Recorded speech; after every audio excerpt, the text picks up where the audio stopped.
Hello, ladies and gentlemen. This is Eddie Marcus again.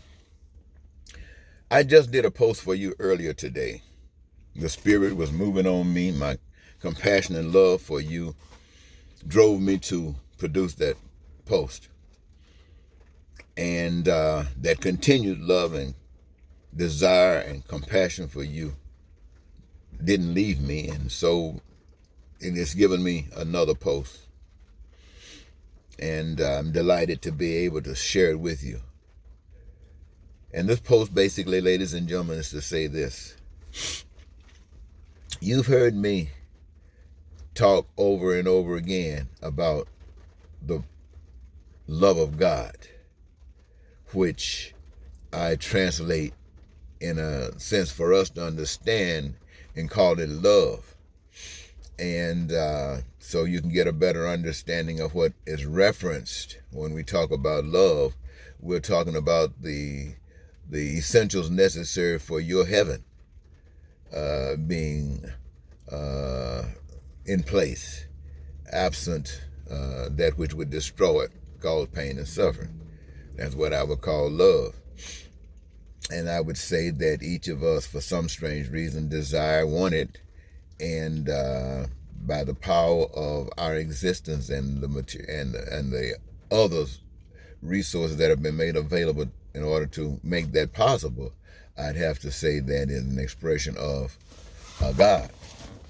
And I have tried to my best of my ability to identify that which denies it. We know, like lying and cheating and stealing and hatred and racism and bigotry and all of those things,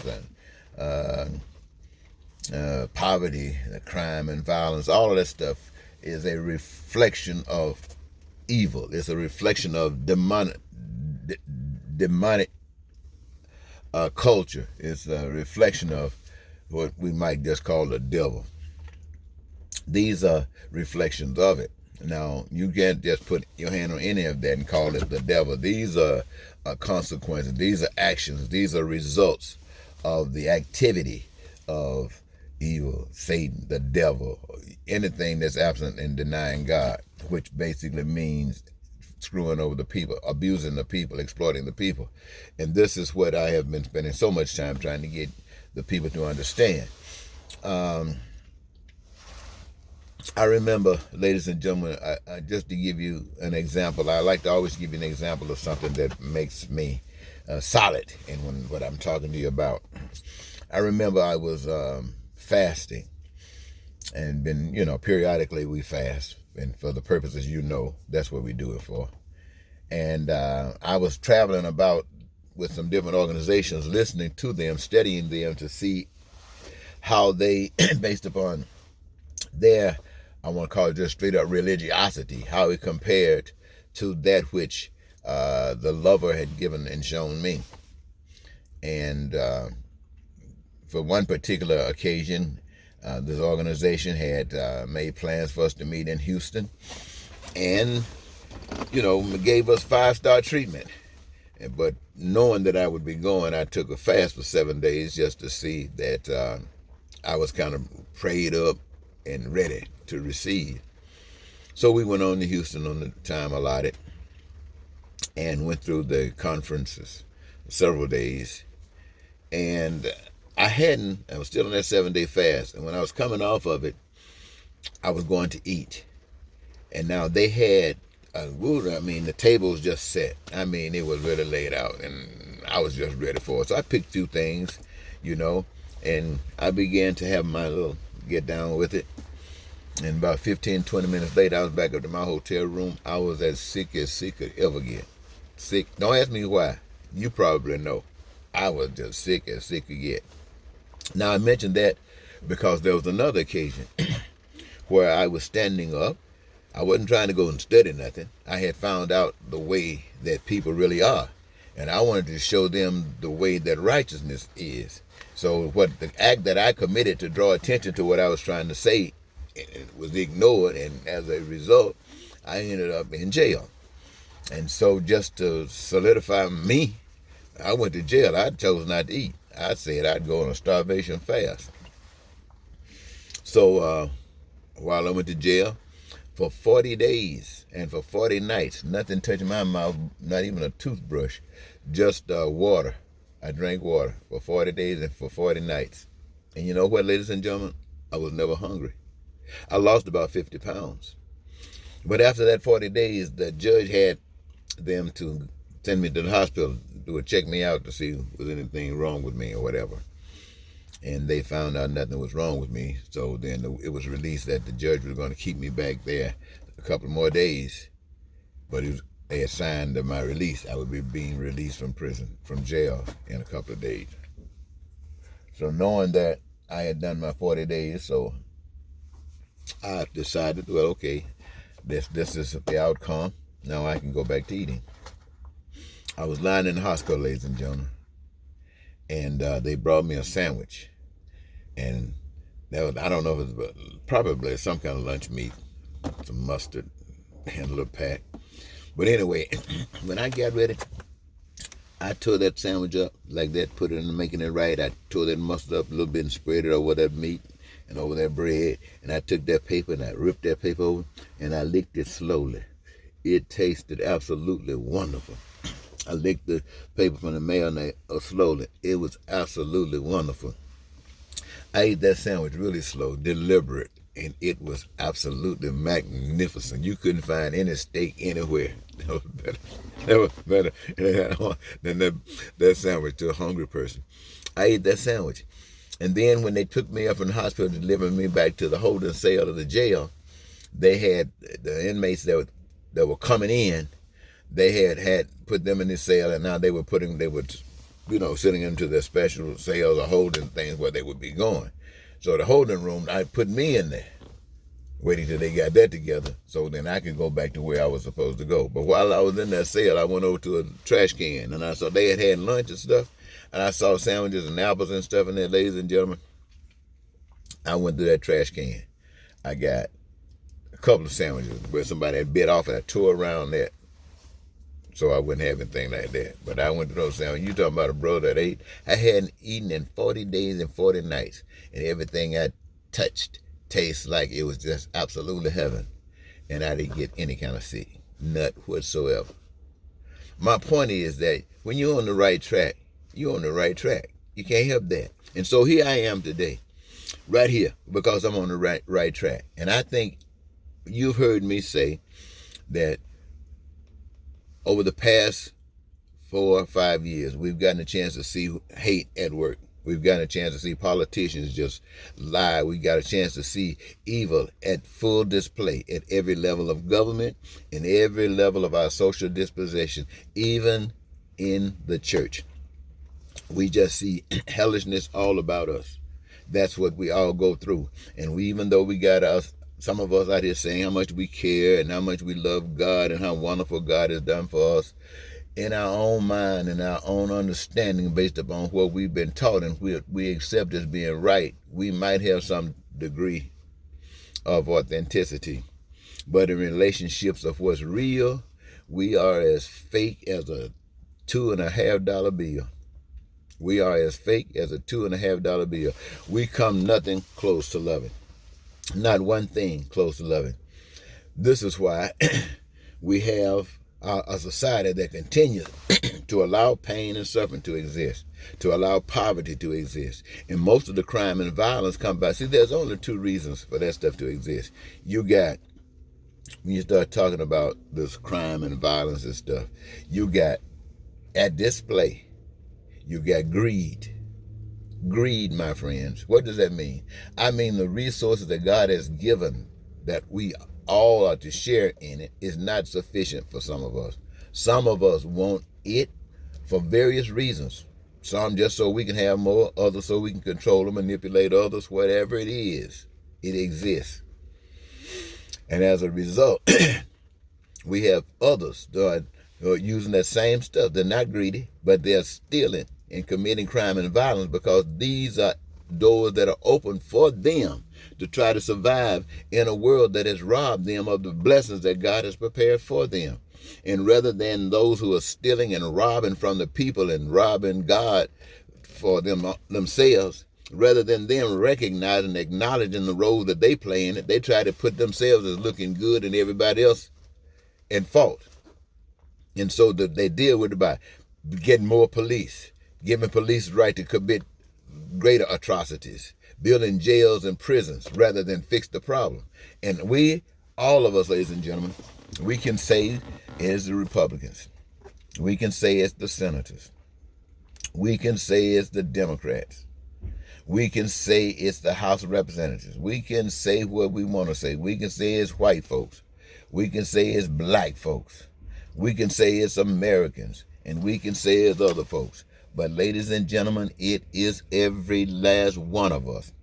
All of the hell that exists on this earth today, every last one of us are as responsible for its existence as anybody.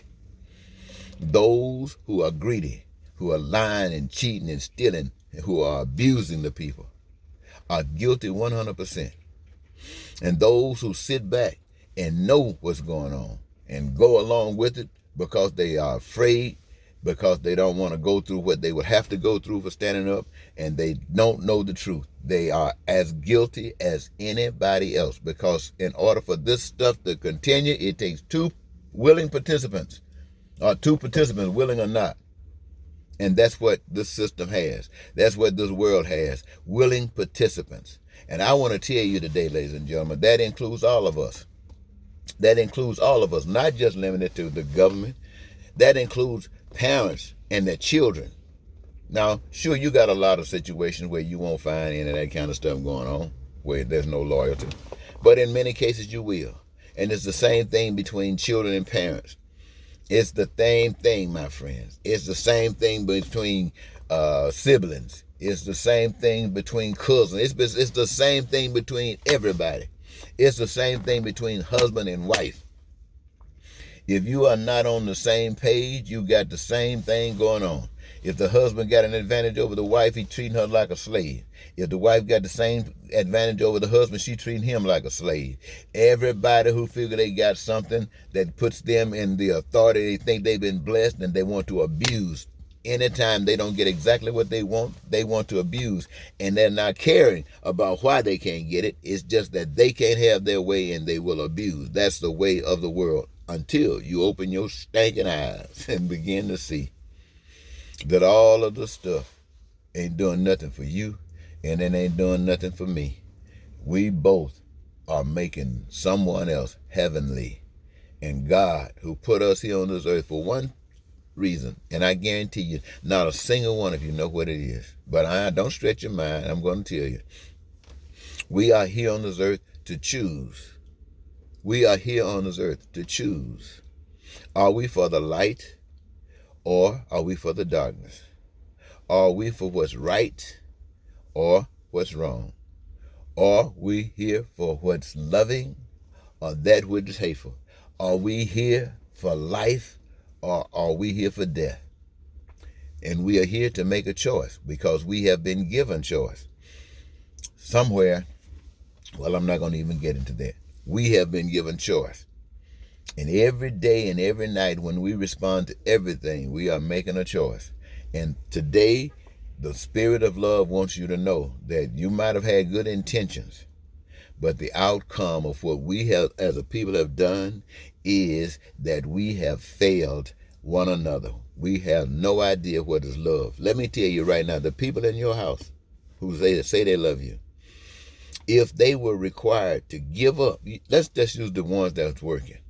If they were required to give up their jobs as an expression of love and for the peace that God would have, or that I've articulated to you, you think they would give it up? They wouldn't give it up for nothing. Why? Because they believe in it. You think all these people who have got bank accounts, $1,000 in it, 100,000, a million, 10 million, a billion. Do you think these people would give up their money talking about making peace and prosperity and joy for everybody on earth? There's no way they would give it up. That's just like telling a young ruler to go sell everything they got and give it to the poor. They wouldn't do it for nothing. They would not do it. But here and still, the choice is there for them to make. Now, I want you to know that the poorest of you, right today, You are the victims. You are the most victimized of all that's going on. You, the poorest of you are the most victimized. Those of you who are so poor you got to go out there and sell your bodies, prostituting, men and women, trying to survive. Some people say you do it for your drug habits. Maybe you do it for a drug habit, trying to keep your head above water, trying to breathe. Some of you might have other reasons. Everything that you're doing out there. If you are poor, you have been abused, and you allowed it to happen because you didn't know what to do. But I tell you, the choice is still yours. That is not right. And that what they're doing to you is not right, and you accepting it is not right. But you don't know any better. I want you to know, golly, how can I get you to know? Well, I'm going to tell you anyway, so you will know. That is not right. You are supposed to stand up and say to the world that is doing this to you, and this is the world, from your spouse on through everybody else on the face of the earth, they are doing it to you. They are abusing you. Listen to me good. I'm telling you, they are doing it to you, and you are allowing them. But God of love requires that you recognize that they're doing it to you, and you get enough courage to stand up and tell them that they're doing it to you. And you know that God is the author of everything, and you know that they, in their activities, acting like the devil, and you call them on it. Now, I'm telling you that you're not going to do that. So who would do that? The only one that would do that are those who have already made the choice. Made the choice that there is a power, and it ain't man. Man's power is of hell. Man's power is of the demons. But the power of love is of God. And you can only express the love of God if God lives in you. The Spirit lives in you. The Spirit of God lives in you. That's the only way you can express it. Other way, you have stepping, and you might not be doing any stepping. Well, I really didn't intend to talk to you this long, but everything I'm saying to you is essential, and I wanted you to hear it. You, every last one of us, are working for the devil. I don't care whose church we go into tomorrow. I don't care what scriptures we study tomorrow, what we do about Sunday school lessons, how much money you take up tithe and offering. When you get through, you still serving Satan right up in there. Why? Because the pain and suffering in this country is continuous. It's going straight on every minute, every hour of the day. And there's nobody trying to fix it. The stuff that the Democrats are talking about, trying to make it a little bit different than what Donald Trump was talking about, ain't doing nothing. This little stuff that these other people who are pissed up and so sold out to Donald Trump, they're so blind they can't see, ain't doing nothing. And the church ain't doing nothing. And the poor ain't doing nothing. And the only somebody that's doing something is who? Damn, I don't see anybody. So it seems like nobody, that includes me, is doing anything. And we ought to be ashamed. White folks ought to be ashamed of their white folks that go out there and do all this ugly stuff. Black folks ought to be ashamed of all the black people that go out there and do all this crime and violence and stuff that they do, and that's evil. Asian people and all other people, when your folks who you claim as your people go out there and do this ugly stuff, you ought to be ashamed. You ought to cover your head up or be ashamed of all this crap that your people, our people, do one unto another. And those of you who call yourself in the church, man, you sure ought to be ashamed of yourself. You definitely ought to be ashamed of yourself. Well, are you? You might be ashamed, but what you gonna do about it? Nothing. The whooping ain't great yet. But it's coming. If you don't change, the whooping is coming, and you're gonna bring it on yourselves. Goodbye.